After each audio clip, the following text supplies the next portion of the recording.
The three noisy bad habits we will focus in on are inappropriate colour use, visual clutter, and unnecessary decoration. What is inappropriate about colour use? We can frame inappropriate use in many different ways, but we will just focus on how colours can be inappropriate to your target audience.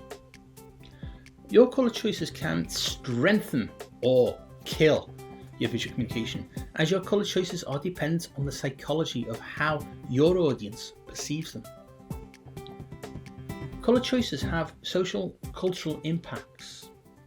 Semiosis involves the audience.